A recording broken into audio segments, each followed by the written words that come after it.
Bismillahirrahmanirrahim. Assalamualaikum warahmatullahi wabarakatuh. Alhamdulillahirabbil alamin wa bihi nasta'in. Wassalatu wassalamu ala asrafil anbiya'i wal mursalin wa ala alihi wa ashabihi wa man tabi'ahum bi ihsanin ila yaumiddin.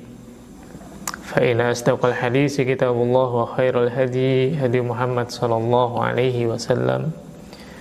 Wa syarrul umuri muhdatsatuha fa inna kulla muhdatsatin fi dini bid'ah wa kulla bid'atin dhalalah wa kulla dhalalatin finnar. Qala Allah tabaraka wa ta'ala fi kitabihil karim, ya ayyuhalladzina amanu taqullaha haqqa tuqatih wa la tamutunna illa wa antum muslimun.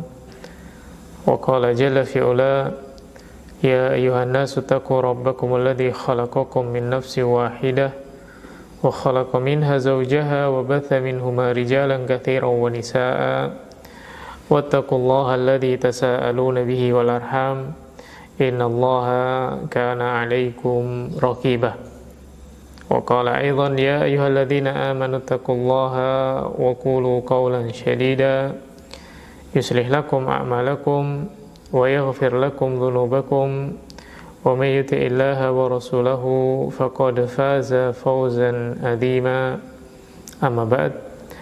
Alhamdulillah, segala puji dan syukur kepada Allah Subhanahu wa taala atas berbagai kenikmatan dan karunia yang Allah Subhanahu wa taala berikan kepada kita semua.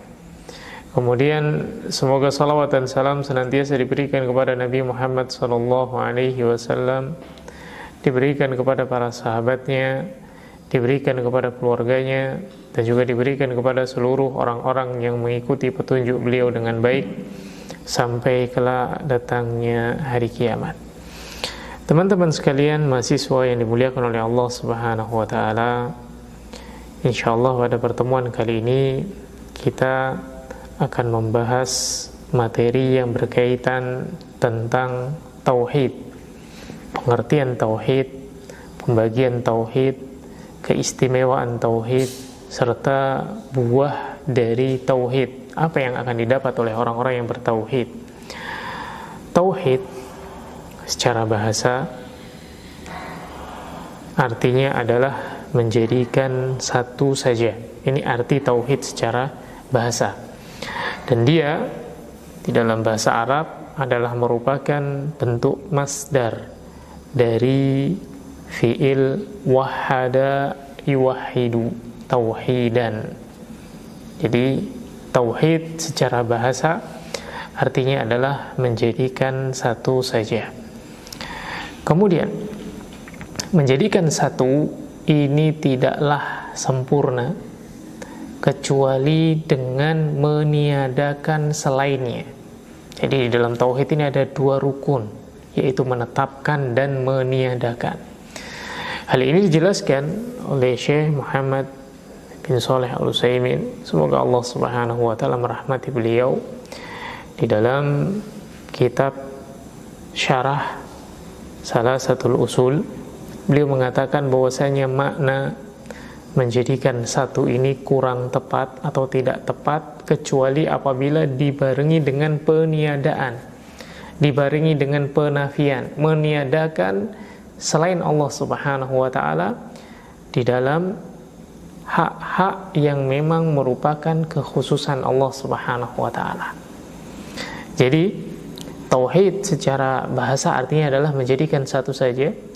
Kemudian secara pengertian syar'i atau secara istilah adalah menjadikan Allah Subhanahu wa taala satu-satunya di dalam perkara-perkara yang merupakan kekhususan Allah Subhanahu wa taala, baik perkara tersebut berkaitan dengan rububiyahnya Allah Subhanahu wa taala, berkaitan dengan uluhiyahnya Allah Subhanahu wa taala, dan berkaitan dengan asma dan sifatnya Allah Subhanahu wa taala.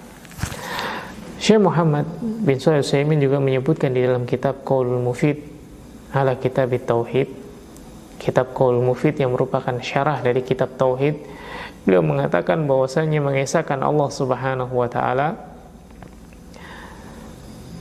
di dalam perkara-perkara yang merupakan kekhususan Allah Subhanahu wa taala dari rububiyahnya.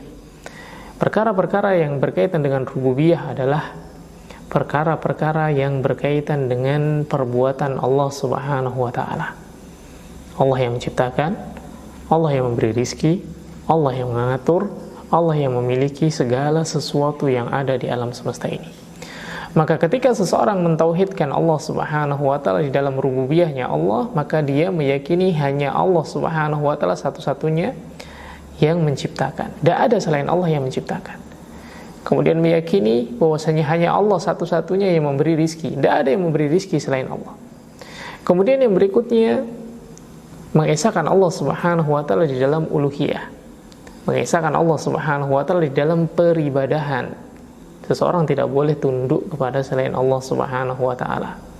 Seorang tidak boleh meminta, berdoa, memohon kepada selain Allah Subhanahu wa taala. Seseorang tidak boleh mempersembahkan segala bentuk ibadahnya kepada selain Allah. Salat dipersembahkan kepada selain Allah. Menyembelih dipersembahkan kepada selain Allah, maka ini tidak diperbolehkan.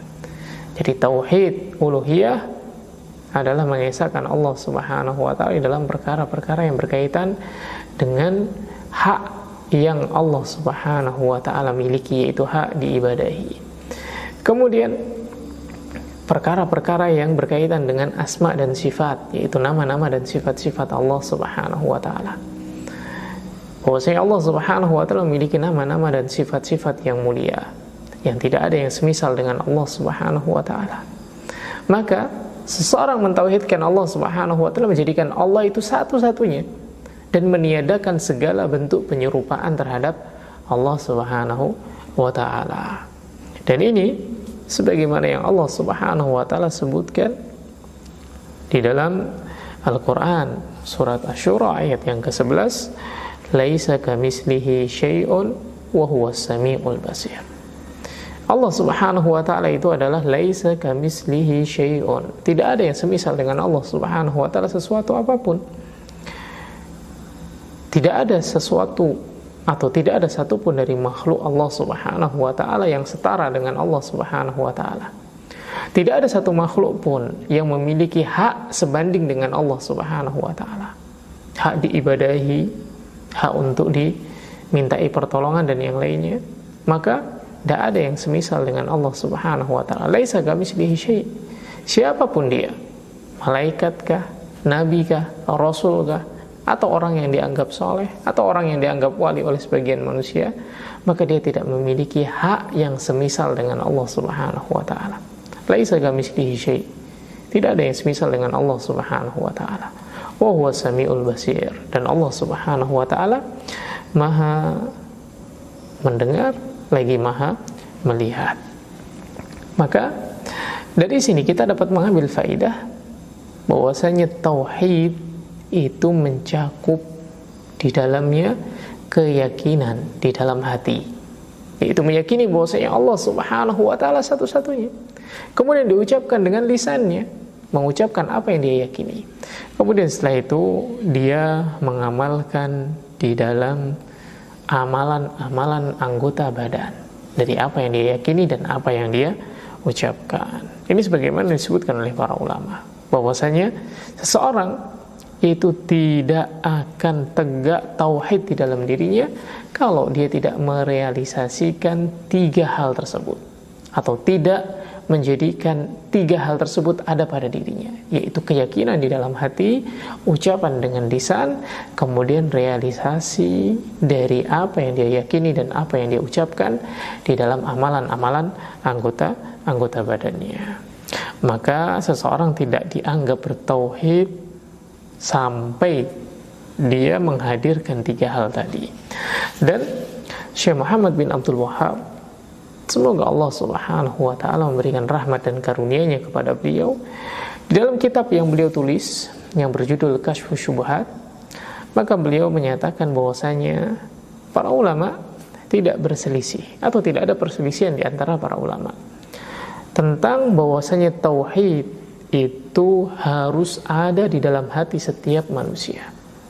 Artinya, kalau seseorang pengen menjadi pribadi yang bertauhid, maka tauhid tersebut harus ada di dalam hatinya. Kemudian juga tauhid itu harus ada di dalam lisannya. Kemudian tauhid itu juga harus ada di dalam amalan-amalannya. Artinya antara hati, antara lisan, antara amalan harus selaras, harus semisal, harus sebanding. Tidak boleh ketika dia mengatakan saya bertauhid, saya menjadikan Allah satu-satunya yang diibadahi, kemudian anggota badannya memberikan peribadahan kepada selain Allah Subhanahu wa taala.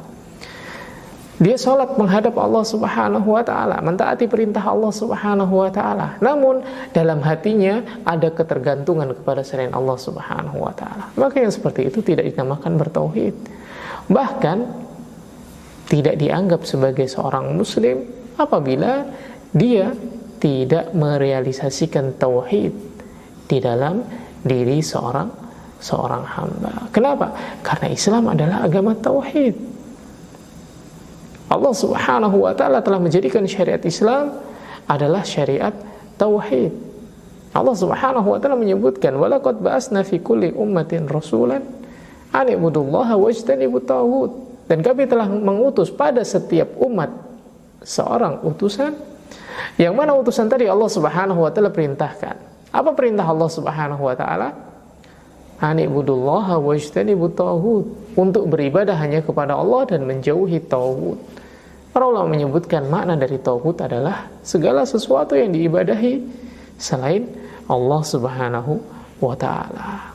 Maka tauhid ini harus selaras antara hatinya, antara lisannya, dan antara amalan-amalan dari anggota badannya. Kalau tidak, maka dia tidak dikatakan sebagai seorang yang bertauhid, atau bahkan tidak dikatakan sebagai seorang muslim. Kenapa? Karena Islam adalah agama tauhid.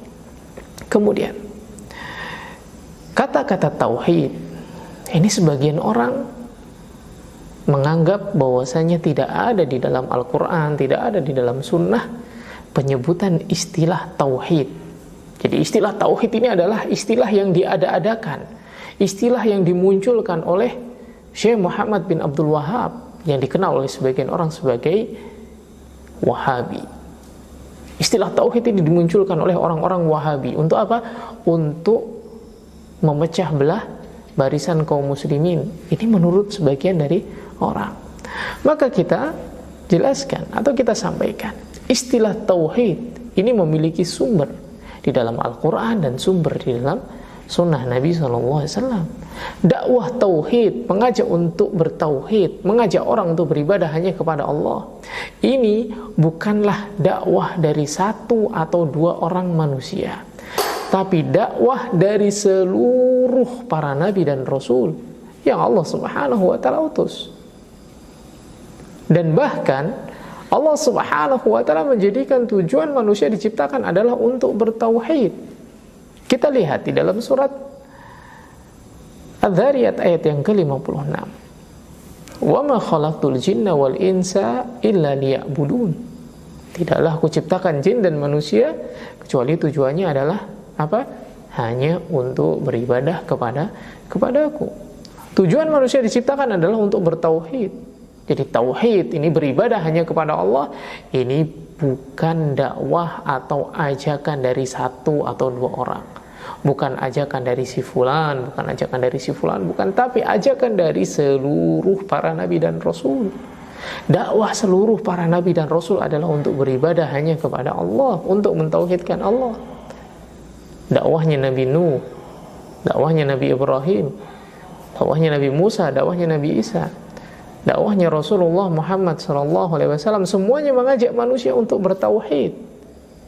Jadi ketika ada seorang ulama mengajak manusia kembali kepada tauhid, berarti dia mengajak manusia untuk kembali ke jalan para nabi dan rasul, jalan yang Allah Subhanahu wa ta'ala tetapkan, jalan yang Allah Subhanahu wa ta'ala ridhoi, jalan yang Allah Subhanahu wa ta'ala jadikan sebagai tujuan manusia dan jin diciptakan, yaitu jalan beribadah hanya kepada Allah Subhanahu wa ta'ala. Maka prasangka dari orang yang mengatakan bahwasanya kata-kata tauhid ini tidak ada di dalam Al-Quran, tidak ada di dalam Sunnah, ini adalah pernyataan yang batil, pernyataan yang dusta. Bahkan Al-Quran penuh dengan istilah tauhid. Bahkan dalam hadis-hadis Nabi SAW banyak sekali Rasulullah SAW menyebutkan tentang tauhid. Di antaranya adalah apa yang Allah Subhanahu wa taala sebutkan di dalam surat Al-Isra ayat yang ke-46. Allah Subhanahu wa taala menyebutkan, "Wa ja'alna 'ala qulubihim akinnatan ay yafqahuhu wa fi adhanihim waqra. Wa idza dzakarta rabbaka fil Qur'ani wahdahu wallau 'ala adbarihim nufura." Kata Allah Subhanahu wa taala, dan kami adakan penutup di atas hati mereka dan juga ada penutup di telinga mereka. Wa ja'alna 'ala qulubihim akinnatan ay yafqahu wa fi adhanihim waqra. Allah menjadikan pada orang-orang kafir, pada orang-orang yang tidak beriman kepada Allah Subhanahu wa taala, pada orang-orang yang mengingkari beribadah hanya kepada Allah Subhanahu wa taala, Allah jadikan di dalam hati mereka ada penutup sehingga mereka tidak bisa menerima hidayah. Allah Subhanahu wa taala jadikan pada telinga mereka penutup sehingga apa? Mereka tidak menerima petunjuk dari Allah Subhanahu wa taala. Kemudian apabila diseru kepada mereka, disebut kepada mereka untuk apa? Untuk beribadah hanya kepada Allah Subhanahu wa taala saja. Fa idza dzakarta rabbaka fil Qur'ani wahdah, jika engkau menyebutkan Rabbmu saja sebagaimana disebutkan di dalam Al-Qur'an, yaitu menjadikan Allah Subhanahu wa taala satu-satunya, wallau ala adbarihim, mereka pun berpaling. Mereka berpaling, kenapa? Nufura, karena mereka membencinya. Ini Allah menyebutkan wahdah, Allah satu-satunya. Kemudian di dalam ayat yang lain, dalam surat Ghafir atau surat Al-Mu'min ayat yang ke-12, Allah Subhanahu wa taala menyebutkan, dzalikum bi annahu idza du'iyallahu wahdahu kafartum. Ini Allah Subhanahu wa taala menyebutkan yang demikian itu bi annahu, karena sesungguhnya mereka itu orang-orang kafir, idza du'iyallahu wahdah, ketika diseru untuk beribadah hanya kepada Allah saja, kafartum, mereka mendustakan engkau. Mereka tidak mau mengikuti engkau. Karena memang orang-orang kafir itu mereka tidak mau kalau beribadah hanya kepada Allah.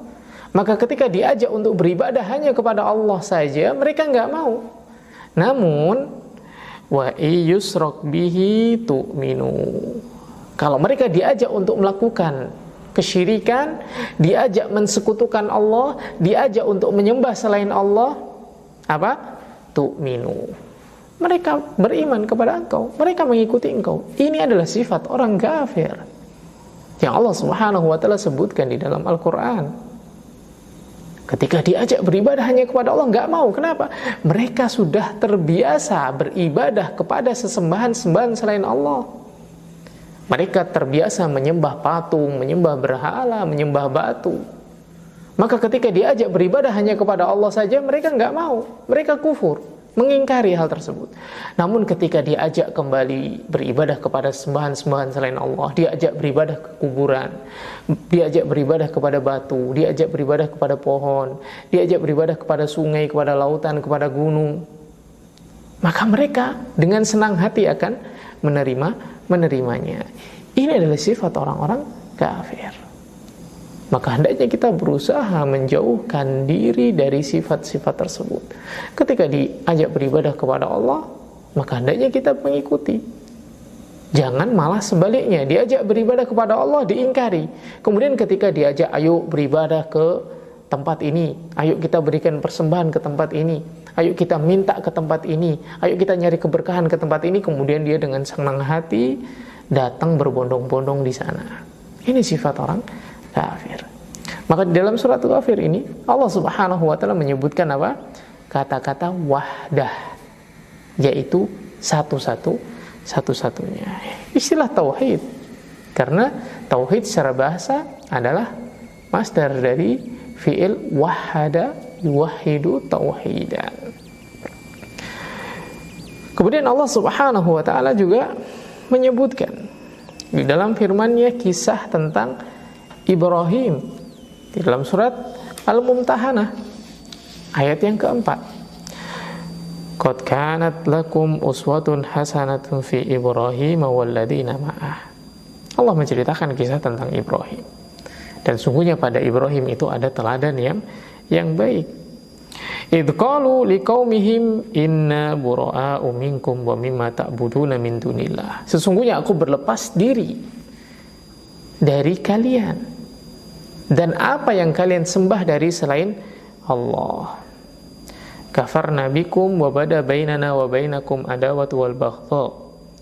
Maka aku mengingkari kalian, kalian juga mengingkari aku. Fabada bainana wa bainakumul adawatu wal baghdha. Maka muncullah antara kami dan kalian, antara Ibrahim dengan kaumnya yang tidak beribadah hanya kepada Allah, permusuhan, adawah wal baghdha, permusuhan dan kebencian. Hatta tu'minu billahi wahdah, sampai kalian nanti mau beriman kepada Allah satu-satunya. Tu'minu billahi wahdah saja. Istilah tauhid menjadikan Allah Subhanahu wa taala satu-satunya. Ini yang Allah Subhanahu wa taala sebutkan di dalam surat Al-Mumtahanah, menunjukkan bahwasanya istilah tauhid ini ada di dalam Al-Qur'an. Allah Subhanahu wa taala satu-satunya itu ada di dalam Al-Qur'an. Dan Allah Subhanahu wa taala juga menyebutkan di dalam surat Al-Baqarah, wa ilahukum ilahu wahid la ilaha illa huwa rahmanur rahim. Allah Subhanahu wa taala menyebutkan bahwasanya Allah itu adalah satu-satunya. Tidak ada yang berhak untuk diibadahi kecuali hanya Allah. Dan Allah Subhanahu wa taala Maha Pemurah lagi Maha Penyayang. Tidak hanya dalam Al-Qur'an, tapi di dalam hadis-hadis Nabi SAW juga banyak sekali disebutkan tentang tauhid. Di antaranya adalah hadis yang diriwayatkan oleh Imam Bukhari dan Muslim dari sahabat Ubadah bin Samit radhiyallahu taala anhu, dari Nabi SAW, bahwasanya Nabi SAW berkata, man syahida, barang siapa yang bersaksi, la ilaha illallah, tidak ada sembahan yang berhak untuk diibadahi kecuali hanya Allah wahdahu, satu-satunya.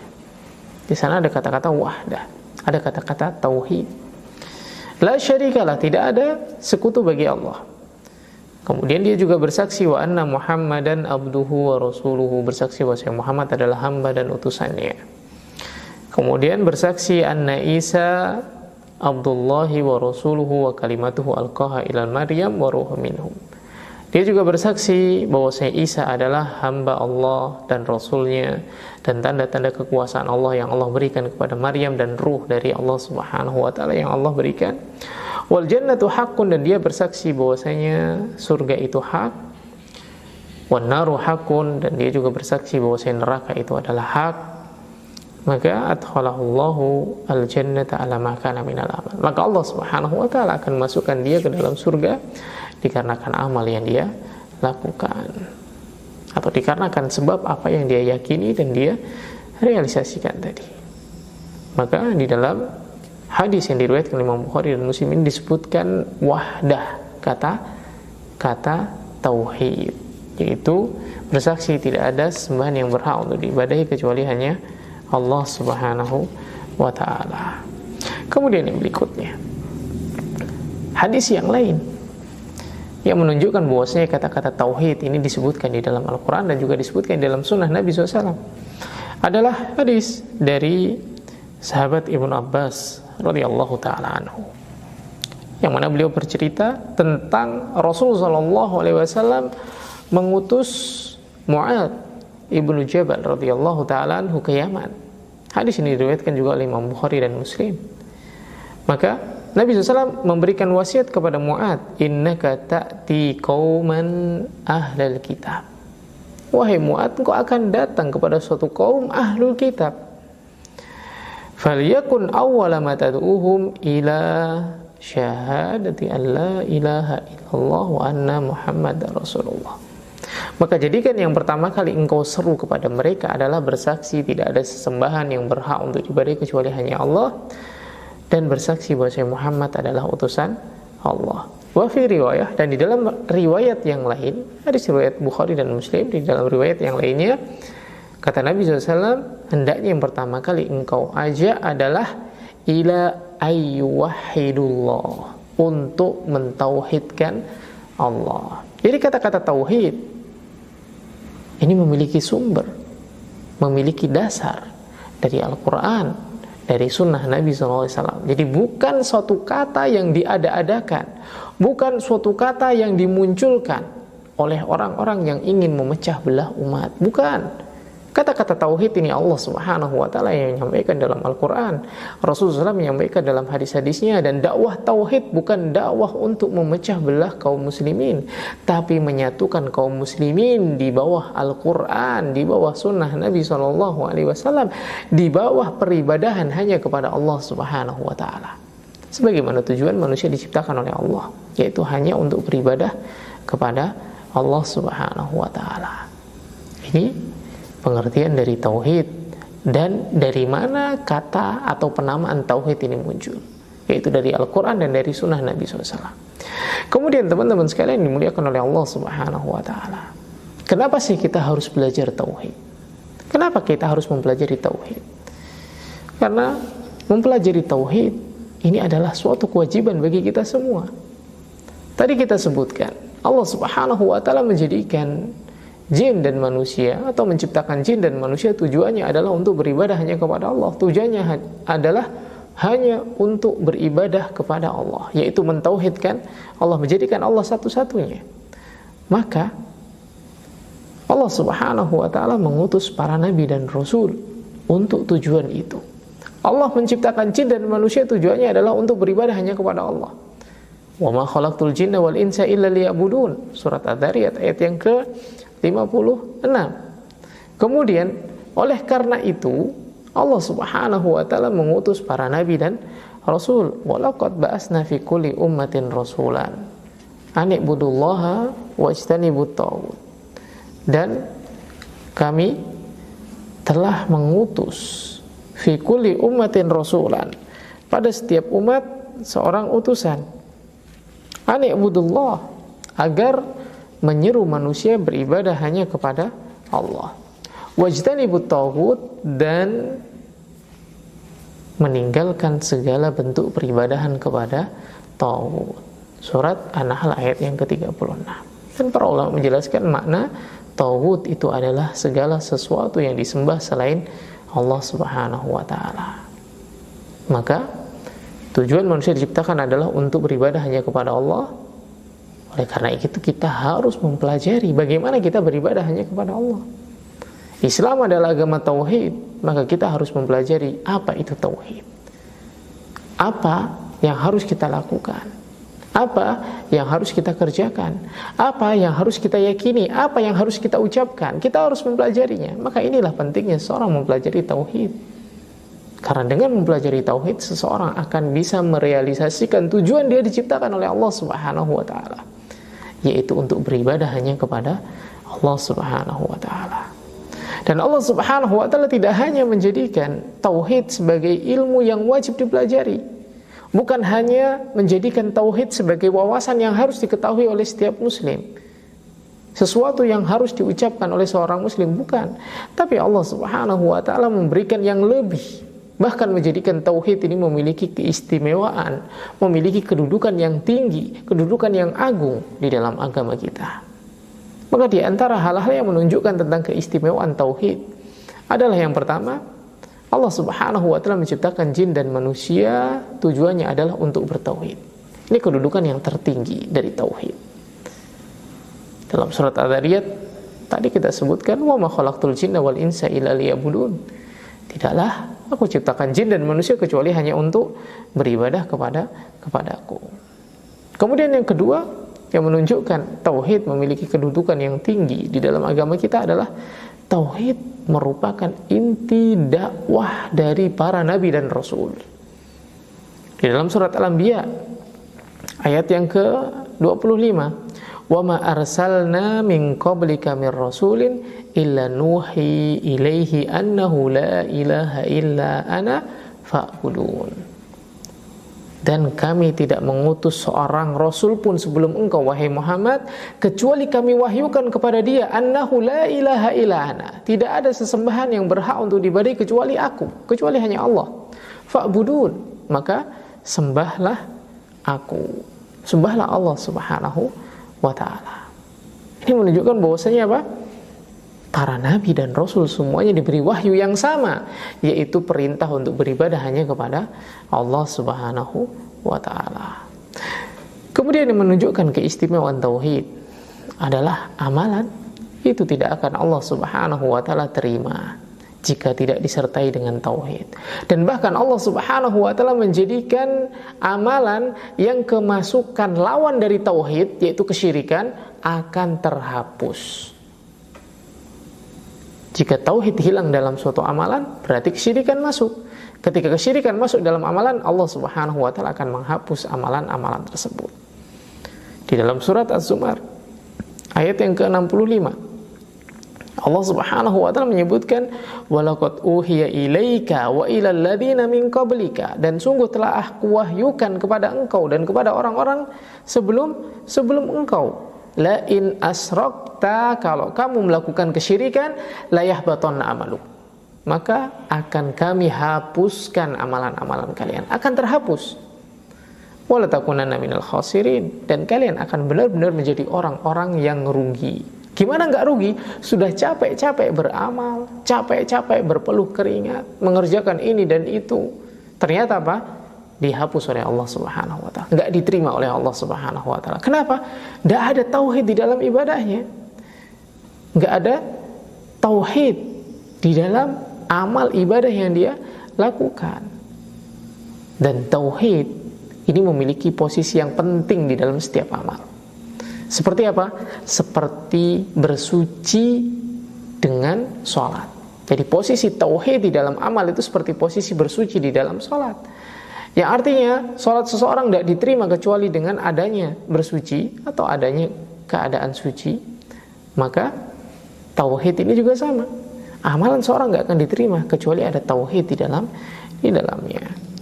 Kemudian di antara keistimewaan tauhid yang menunjukkan tingginya kedudukan tauhid di dalam syariat kita adalah bahwasanya tauhid merupakan hak Allah Subhanahu wa ta'ala atas hambanya.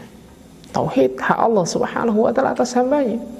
Sebagaimana hadis yang menceritakan tentang Rasul sallallahu alaihi wasallam membonceng Mu'adz.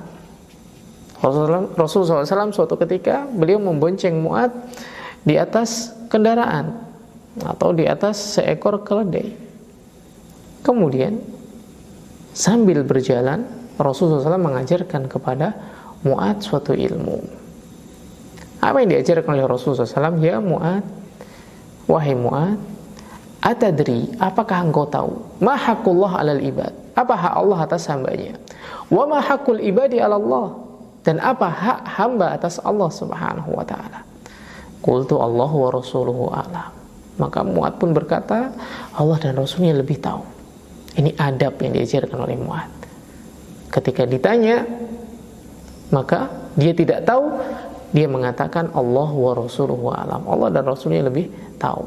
Kemudian tidak lantas dijawab sembarangan, dijawab semaunya, dijawab dengan jawaban sok tahu. Kalau dia nggak tahu, mending bilang tidak tahu. Nah, ini yang diajarkan oleh para sahabat radhiyallahu ta'ala anhu. Ketika ditanya atadri ma haqqullah 'alal ibad wa ma haqqul ibadi 'ala Allah, kalau dia nggak tahu, dia bilang nggak tahu.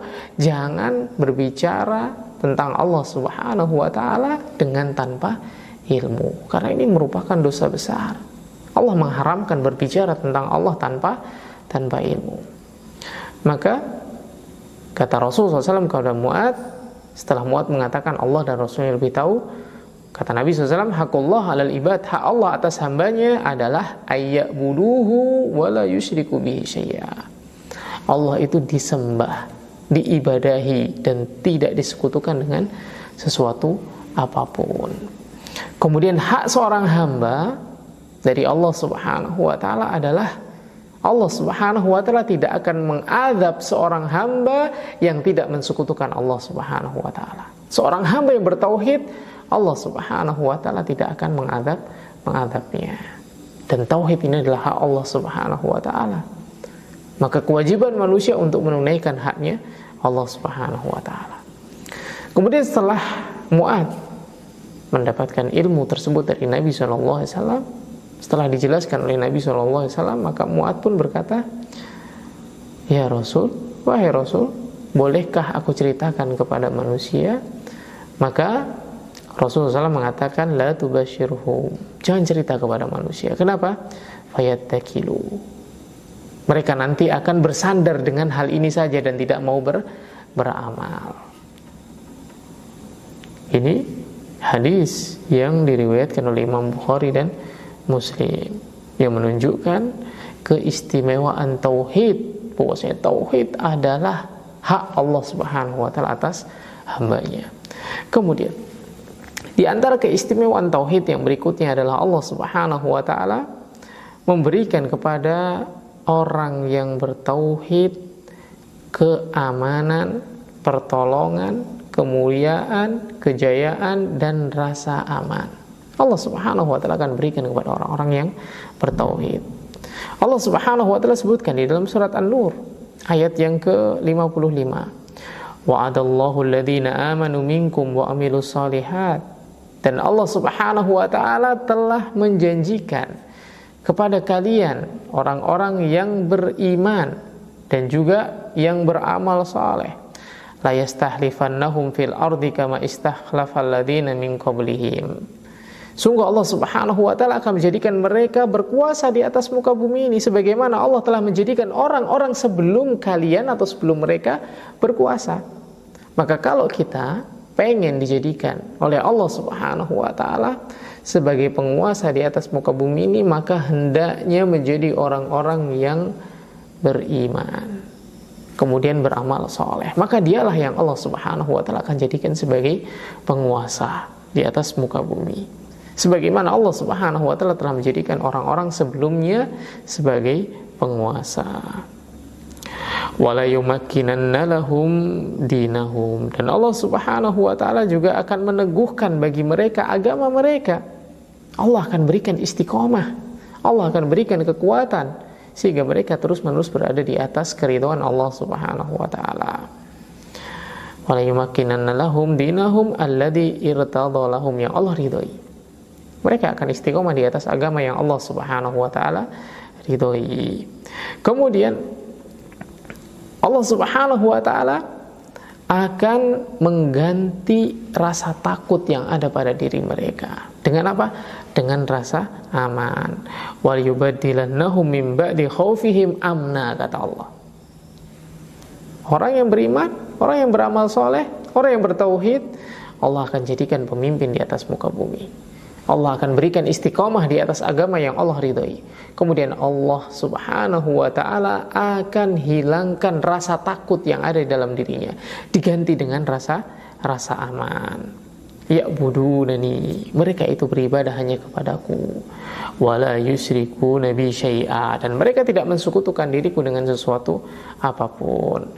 Wa man kafara ba'da dzalika fa ulaika humul fasiqun. Kemudian barang siapa yang kufur, barang siapa yang tetap kufur setelah Allah Subhanahu wa taala berikan peringatan, setelah Allah Subhanahu wa taala berikan petunjuk ini, faulaika humul fasiqun, maka mereka itu adalah orang-orang yang fasik. Ini Allah Subhanahu wa taala menyebutkan orang yang bertauhid akan mendapatkan keamanan, akan mendapatkan kejayaan, akan mendapatkan kemuliaan, akan mendapatkan pertolongan dari Allah Subhanahu wa taala.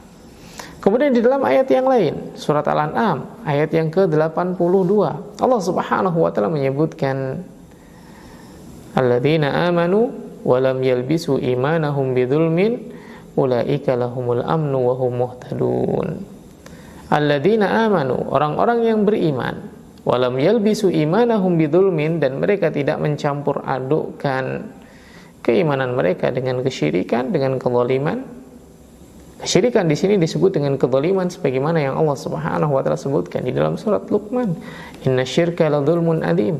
Maka Allah Subhanahu wa taala menyebutkan alladzina amanu wa lam yalbisu imanahum bidzulmin Orang-orang yang beriman dan tidak mencampur adukkan antara keimanan dengan kesyirikan, artinya dia bertauhid, ulaika lahumul amnu wa hum muhtadun. Mereka itu akan mendapatkan keamanan, aman di dunia, aman di akhirat, dan dia juga akan mendapatkan petunjuk dari Allah Subhanahu wa taala.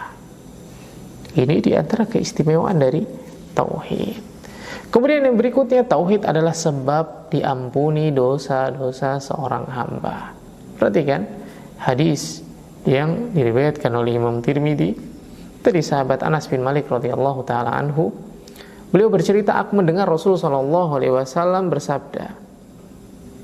Dan di dalam sabda beliau menyebutkan bahwasanya Allah Subhanahu wa taala berkata, "Ya ibnu Adam, wahai anak Adam, lau ataitani bi qurabil ardi khotoya." Wahai anak Adam, wahai manusia, kalau seandainya engkau datang kepadaku dengan membawa sepenuh bumi dosa, summa lakitani la tusyriku bi syai'a, dan kamu datang kepadaku dalam keadaan tidak mensekutukan diriku dengan sesuatu apapun, artinya datang kepada Allah dengan membawa dosa yang banyak, tapi dia tidak mensekutukan Allah Subhanahu wa ta'ala, la ataituka bi qurabiha maghfiratan, maka ketahuilah aku juga akan menyambut engkau dengan membawa sepenuh bumi juga ampunan. Ketika seorang hamba datang meninggal kepada Allah Subhanahu wa ta'ala dengan membawa dosa sepenuh bumi, tapi dia tidak mensekutukan Allah, maka Allah akan menyambut dia datang kepadanya dengan membawa sepenuh bumi pula ampunan. Ini menunjukkan bahwasanya tauhid menghapus dosa-dosa. Oleh karena itu, hendaknya seorang berusaha menjaga tauhid yang ada di dalam dirinya, karena tauhid memiliki keistimewaan yang sangat banyak, keistimewaan yang sangat besar. Dan tauhid, kalau kita pelajari, maka di sana ada cakupan-cakupan dari tauhid tersebut. Atau dalam bahasa yang lain, tauhid ini dijelaskan oleh para ulama terbagi menjadi 3 bagian, yaitu tauhid rububiyah, tauhid uluhiyah, dan tauhid asma wa sifat. Yang tadi sempat kita isyaratkan sedikit.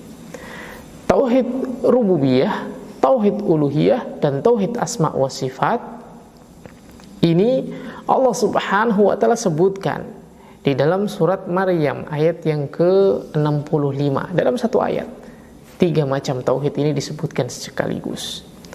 Allah Subhanahu wa ta'ala menyebutkan Rabbus samawati wal ardi wa ma bainahuma fa'buduhu wastabir li ibadatihi hal ta'lamu lahu samiyya. Perhatikan, Rabb yang menguasai langit dan bumi dan segala sesuatu yang ada di antara keduanya, maka sembahlah dia. Kemudian berteguh hatilah kalian dalam beribadah hanya kepada Allah Subhanahu wa ta'ala. Berusaha istiqomahlah hanya untuk beribadah kepada Allah Subhanahu wa ta'ala. Kemudian hal ta'lamu lahu samiyya, apakah kamu mengetahui ada seseorang yang semisal dengan Rabbmu? Setelah kita mengetahui Allah yang memiliki langit dan bumi, mengatur, menciptakan segala sesuatu sehingga Allah berhak untuk diibadahi, kemudian setelah kita melihat kekuasaan Allah, apakah kita melihat ada yang semisal dengan Allah Subhanahu wa ta'ala? Maka perhatikan ayat ini, Allah Subhanahu wa ta'ala menyebutkan Rabbus samawati wal ard, Rabb yang menguasai langit dan bumi. Maka di sana ada tauhid rububiyah, yaitu apa? Mengesahkan Allah Subhanahu wa ta'ala di dalam penciptaan, kepemilikan, kepengaturan, dan yang lainnya. Hanya Allah satu-satunya yang menciptakan, yang memiliki, yang mengatur. Rabbus samawati wal ard, tauhid rububiyah. Kemudian di dalam ayat tersebut Allah Subhanahu wa ta'ala juga menyebutkan fa'buduh wastabir, beribadahlah hanya kepada Allah Subhanahu wa ta'ala, wastabir li ibadati, dan teguhlah engkau di dalam beribadah hanya kepada Allah Subhanahu wa ta'ala. Ini penetapan tauhid uluhiyah, yaitu menjadikan Allah Subhanahu wa ta'ala satu-satunya yang diibadahi, tidak ada selain Allah Subhanahu wa ta'ala. Kemudian di dalam firman Allah, hal ta'lamu lahu samiyya, apakah engkau mengetahui ada seorang yang sama dengan Allah Subhanahu wa ta'ala? Inilah tauhid asma wa sifat. Tidak ada yang semisal dengan Allah Subhanahu wa ta'ala sesuatu apapun. 3 macam tauhid yang Allah Subhanahu wa taala sebutkan di dalam Al-Qur'an. Tauhid rububiyah, yaitu mengesahkan Allah Subhanahu wa taala dalam penciptaan, kepemilikan, kepengurusan, sebagaimana yang Allah Subhanahu wa taala sebutkan di dalam surat Al-A'raf ayat yang ke-54, ala lahul khalqu wal amru tabarakallahu rabbul alamin. Ingatlah, apa yang kita harus ingat atau apa yang harus kita ketahui, bahwasanya lahul khalq wal amru, menciptakan dan memerintahkan itu adalah hanya milik Allah Subhanahu wa taala. Tabarakallah, maha tinggi Allah, Rabbul alamin, Rabb alam semesta. Kemudian tauhid uluhiyah. Apa yang dimaksud dengan tauhid uluhiyah? Yang kedua, yaitu mengesahkan Allah di dalam perbuatan hamba, yaitu hamba menjadikan ibadahnya dipersembahkan hanya kepada Allah Subhanahu wa ta'ala, dan gak boleh kita memberikan persembahan kepada selain Allah. Di dalam surat Luqman ayat yang ke-30, Allah Subhanahu wa ta'ala mengatakan, dzalika bi anna Allaha huwal haq. Ketahuilah sesungguhnya Allah Subhanahu wa ta'ala itu adalah yang hak. Wa anna ma yad'una min dunihi al-batil. Dan ketahuilah segala sesuatu yang diminta atau diseru, diibadahi selain Allah adalah batil, tidak benar, nggak bisa menolong dia, nggak bermanfaat bagi dia sama sekali. Ini tauhid uluhiyah, beribadah hanya kepada Allah. Kemudian berikutnya adalah tauhid asma wa sifat, mengesahkan Allah Subhanahu wa ta'ala, menjadikan Allah satu-satunya di dalam nama-nama dan sifat-sifat Allah. Tidak ada yang semisal dengan Allah. Nama Allah sempurna, sifat Allah sempurna. Makhluk sifatnya enggak sempurna. Makhluk memiliki sifat yang kurang, sedangkan Allah sifatnya sempurna. Sifatnya semuanya baik, namanya semuanya baik. Tidak ada satupun, tidak ada sedikit pun dari nama-nama dan sifat-sifat Allah yang mengandung aib dan mengandung celah. Kemudian di dalam mentauhidkan nama-nama dan sifat-sifat Allah, atau di dalam tauhid asma wa sifat, di sana ada beberapa hal yang harus kita perhatikan. Yang pertama, kita tetapkan bagi diri Allah Subhanahu wa ta'ala segala sesuatu yang Allah tetapkan, dengan tanpa tahrif, dipalingkan maknanya, takyif, digambarkan, dibayangkan bagaimana bentuknya, kemudian ta'til, ditolak, kemudian tamsil, diserupakan. Ini nggak boleh. Ketika Allah Subhanahu wa ta'ala menyebutkan sami, basir, mendengar, melihat, maka nggak boleh kita samakan. Oh, mendengarnya seperti mendengarnya manusia, melihatnya seperti melihatnya manusia, atau dibayangkan bagaimana sih mendengarnya, bagaimana sih melihatnya. Nggak boleh. Kemudian nggak boleh dipalingkan maknanya. Misalkan sami, mendengar, bukan mendengar itu artinya apa? Menerima. Maka itu nggak boleh. Kemudian basir, melihat, itu bukan melihat itu artinya, tapi apa? Memberikan sesuatu, menolong. Enggak boleh dipalingkan maknanya. Maka di dalam menetapkan nama-nama dan sifat-sifat Allah, kita tetapkan sebagaimana Allah tetapkan, sebagaimana Rasulullah SAW tetapkan. Enggak boleh dipalingkan maknanya, enggak boleh ditolak, enggak boleh dibayangkan bagaimana, dan enggak boleh diserupakan dengan makhluknya. Kemudian yang berikutnya, kita tolak, kita tiadakan nama-nama atau sifat-sifat yang Allah tidak tetapkan. Jadi dua hal ini harus ada di dalam tauhid asma wa sifat. Menetapkan yang Allah tetapkan dan meniadakan atau menolak yang tidak Allah Subhanahu wa ta'ala tetapkan. Dan ini sebagaimana dijelaskan oleh Syekh Muhammad bin Shalih Al-Utsaimin dalam kitab Qaul Mufid. Jadi tauhid ada 3. Tauhid rububiyah, tauhid uluhiyah, tauhid asma wa sifat. Dihafalkan. Tauhid rububiyah, mengesahkan Allah Subhanahu wa ta'ala di dalam penciptaan, pemberian rizki, pengatur, dan yang lainnya. Tauhid uluhiyah, mengesahkan Allah dalam perbuatan hamba, mempersembahkan ibadahnya, berdoa, meminta hanya kepada Allah, minta perlindungan hanya kepada Allah. Ini tauhid uluhiyah. Tauhid asma wa sifat adalah menetapkan apa yang Allah tetapkan dan Rasulullah SAW tetapkan, meniadakan yang tidak Allah tetapkan untuk dirinya dan tidak ditetapkan oleh Rasulullah SAW. Dan tauhid ini memiliki buah yang sangat besar dalam kehidupan seorang hamba. Di antaranya adalah perhatikan apa yang Allah Subhanahu wa taala sebutkan di dalam surat An-Nahl ayat yang ke-97. Man amila salihan min dzakarin aw unsa. Barang siapa yang beramal soleh baik dari laki-laki maupun dari wanita. Wa huwa mu'minun, kemudian dia beriman kepada Allah Subhanahu wa taala, falanuhyiyannahu hayatan thayyibah, maka kami akan berikan kepadanya kehidupan yang baik. Walanajziyannahum ajrahum, dan kami akan berikan balasan kepada mereka bi ahsan, dengan yang lebih baik, makanu ya'malun, dari yang dulu mereka perbuat atau yang mereka kerjakan di dunia. Ini yang Allah janjikan kepada orang-orang yang bertauhid. Buah yang akan didapat yaitu apa? Allah Subhanahu wa taala akan berikan kehidupan yang baik di dunia.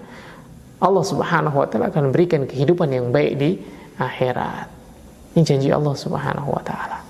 Dan Ibnu Qayyim, semoga Allah Subhanahu wa taala merahmati beliau, menjelaskan bahwasanya ikhlas dan tauhid ini bagaikan pohon yang ada di dalam hati seseorang. Pohon yang tumbuh ada di dalam hati seseorang. Kemudian ranting-ranting dari pohon tersebut, kata Ibnu Qayyim, adalah amal-amal soleh. Maka pohon semakin tumbuh, semakin berkembang, semakin banyak rantingnya, semakin banyak amalan-amalan soleh yang muncul. Kemudian buah dari pohon tersebut adalah kehidupan yang baik di dunia. Ketenangan, kebahagiaan, kenyamanan, tidak ada rasa takut. Ini buah-buah baik, kehidupan yang baik di dunia. Adapun buahnya di akhirat adalah dia mendapatkan kenikmatan yang kekal abadi di surganya Allah Subhanahu wa taala. Kemudian beliau juga melanjutkan, dan ketahuilah sesungguhnya kesyirikan, beribadah kepada Allah atau meyakini ada selain Allah Subhanahu wa taala yang menandingi Allah Subhanahu wa taala. Kesyirikan, dusta, ria itu ingin dipuji di dalam beribadah atau beramal. Maka itu juga bagaikan pohon yang ada di dalam hati seseorang. Kemudian buahnya di dunia rasa takut, kegelisahan, kehidupan yang sempit. Kemudian buah dari itu di surga, buah dari itu semua di akhirat adalah buah zakum dan kengerian azab yang pedih di neraka. Jadi tauhid ini pohon yang baik, sedangkan syirik ini adalah pohon yang buruk yang ada dalam hati seseorang. Kemudian Nabi SAW juga menyebutkan di antara buah dari tauhid adalah Allah Subhanahu wa taala menjamin surga bagi orang yang mati di atas tauhid. Sebagaimana hadis yang diriwayatkan oleh Imam Muslim, man mata wa huwa ya'lamu annahu la ilaha illallah dakhala al-jannah. Barang siapa yang mati dan dia mengetahui tidak ada sembahan yang berhak untuk diibadahi kecuali hanya Allah, yaitu mentauhidkan Allah, dakhala al-jannah, maka dia akan masuk surga. Wa man mata la yusyriku billahi syai'a dakhala al-jannah. Dan barang siapa yang mati dalam keadaan tidak mensekutukan Allah dengan sesuatu apapun, maka dia juga akan masuk surga. Ini hadis yang diriwayatkan oleh Imam Muslim. Maka Allah Subhanahu wa taala menjanjikan kepada orang-orang yang meninggal dalam keadaan bertauhid, meninggal dalam keadaan tidak mensekutukan Allah, Allah janjikan surga bagi mereka. Maka cukuplah ini semua menjadi dorongan semangat bagi kita untuk terus-menerus mempelajari apa itu tauhid. Kemudian untuk terus-menerus berusaha menjaga tauhid tersebut ada dalam diri kita. Intinya tauhid itu adalah menjadikan Allah satu-satunya. Satu-satunya, pokoknya tidak ada selain Allah. Kita nggak boleh bergantung kepada selain Allah. Kalau minta, maka jadikan Allah itu satu-satunya dan yang paling utama kita minta. Inilah tauhid, realisasi tauhid dalam kehidupan kita. Kalau kita masih minta kepada selain Allah, masih menggantungkan harapan kita kepada selain Allah, maka tauhid kita belum sempurna. Kemudian, untuk menutup pertemuan kita pada kesempatan kali ini, maka perhatikan hadis dari Nabi SAW. Ini juga menggambarkan buah dari tauhid. Hadis yang masyhur, yang terkenal, dengan sebutan hadis bitaqah. Hadis ini adalah hadis yang diriwayatkan oleh Imam Ahmad, diriwayatkan juga Imam Tirmidzi, dan juga diriwayatkan oleh Imam Ibnu Majah, bahwasanya Nabi SAW bercerita ini tentang perkara gaib yang Nabi SAW sampaikan kepada kita. Nanti pada hari kiamat, kata Nabi SAW, ada orang yang dipanggil oleh Allah, dipilih di antara sekian banyak manusia, orang ini dipilih, dipanggil oleh Allah. Kemudian orang tadi ditampakkan ke hadapannya 99 catatan. Orang ini dihadapkan di hadapan Allah. Kemudian Allah tampakkan kepada dia 99 catatan. Yang catatan tersebut, satu catatan dibentangkan sejauh mata memandang. Ini luasnya, sejauh mata memandang, satu catatan. Kemudian Allah Subhanahu wa taala katakan, apakah engkau mengingkari apa yang kamu lakukan? Ternyata catatan 99 itu isinya catatan buruk semua. Catatan amalan-amalan jelek semua. Kemudian dihamparkan, dibentangkan di hadapan dia, kemudian dikatakan, apakah engkau mengingkarinya? Apakah engkau menyangkal apa yang kamu lakukan ini? Maka orang tadi mengatakan, tidak sama sekali, wahai Rabbku, aku tidak menyangkal. Aku memang benar melakukannya. Kemudian Allah Subhanahu wa taala bertanya lagi, apakah malaikat yang mencatat amalmu itu berlaku zalim kepadamu? Artinya apa? Menulis sesuatu yang tidak engkau lakukan? Atau apakah engkau memiliki uzur dari apa yang kamu lakukan? Kamu punya alasan sehingga kamu melakukan keburukan? Maka orang tadi mengatakan, tidak ya Rabb, aku nggak punya alasan. Kemudian malaikat juga tidak berlaku zalim di dalam catatannya. Kemudian Allah Subhanahu wa taala pun berkata, sesungguhnya kamu masih punya satu catatan lagi. Dan ketahuilah, kamu tidak akan dizalimi pada hari ini. Lalu dikeluarkanlah satu catatan. Lalu ketika melihat catatan tersebut, dia berkata, ya Rabb, ya Allah, apa artinya satu catatan ini bila dibandingkan dengan 99 catatan? Lalu Allah Subhanahu wa taala merintahkan untuk meletakkan satu catatan di sisi timbangan, kemudian 99 catatan di sisi timbangan yang lain. Ternyata yang 99 ini terlempar dengan satu catatan. Apa itu satu catatan? Catatan tersebut tertulis, la ilaha illallah wa anna Muhammadur Rasulullah. Persaksian tidak ada sesembahan yang berhak untuk diibadahi kecuali hanya Allah, dan persaksian bahwasanya Muhammad SAW adalah utusan Allah. Kalimat tauhid, satu catatan tentang tauhid, itu mengalahkan 99 catatan yang berisi tentang amalan-amalan keburukan. Maka ini adalah buah dari tauhid. Allah Subhanahu wa taala mengampuni dosanya. Kalimat tauhid menyelamatkan dia dari kekal di dalam neraka. Kalimat tauhid menjadikan dia dimasukkan ke dalam surga. Maka mudah-mudahan Allah Subhanahu wa taala menjadikan kita pribadi-pribadi yang bertauhid, menjadikan kita orang yang istiqomah di atas tauhid, menjadikan Allah satu-satunya dan tidak pernah menyekutukan Allah Subhanahu wa taala dengan sesuatu apapun. Wallahu taala a'lam. Mudah-mudahan yang sedikit ini kita dapat mengambil hikmah dan faedahnya. Aku qauli hadza, subhanakallahumma wa bihamdika, asyhadu an la ilaha illa anta, astaghfiruka wa atubu ilaik. Assalamualaikum warahmatullahi wabarakatuh.